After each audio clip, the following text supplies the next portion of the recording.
everyone, welcome back. This is the second video that I'm doing on jelly plate printing for beginners.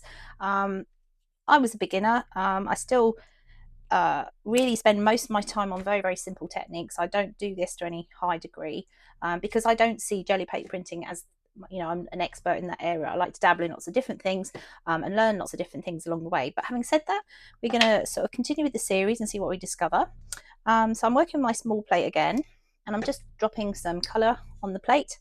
And as I mentioned before, it's quite hot here at the moment, so unfortunately things are drying super quick, which is not helpful when the paint's not coming out from the pot.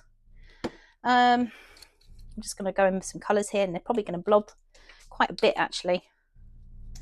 That's probably quite a bit of paint, but let's just see.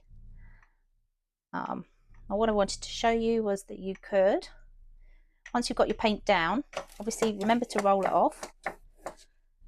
You can start to go in with household objects or things you've got lying around to try and create some interesting textures.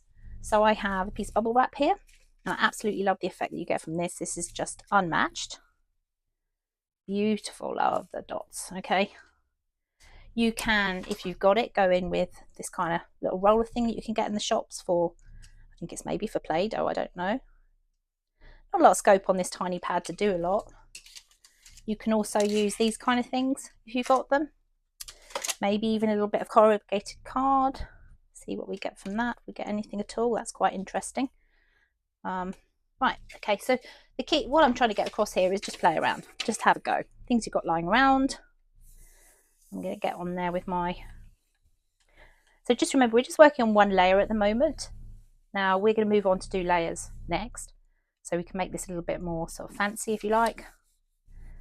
I'm just lifting the corner there to see if I like the effect that I'm getting. Pretty good, not bad, not bad. Could have done with a few more bubbles in there, I think. We've got a ghost print if we so wanted, or I could let that dry a little bit and put another layer over, but again, I'll talk about that in the next video. Just wanted to talk a little bit about adding some texture, and that's quite a light second print there, ghost print, which probably I'll I'll reapply that again with another colour. So, okay, so just a quick one today, just showing you sort of a couple of ideas. One thing I will show you actually quickly is a couple of things that I've made, which I use primarily on the big plate. I wouldn't use them necessarily on this small one, but this is quite good for demoing, is to wrap the bubble wrap around a toilet roll tube, and then you can just roll it across like that, which is pretty cool. Then toilet roll tubes are your friend, I can tell you. I've just glued a few of these together, and on the big plate we get lots of nice patterns, and you'll see me using those. I'll probably use the big plate next time.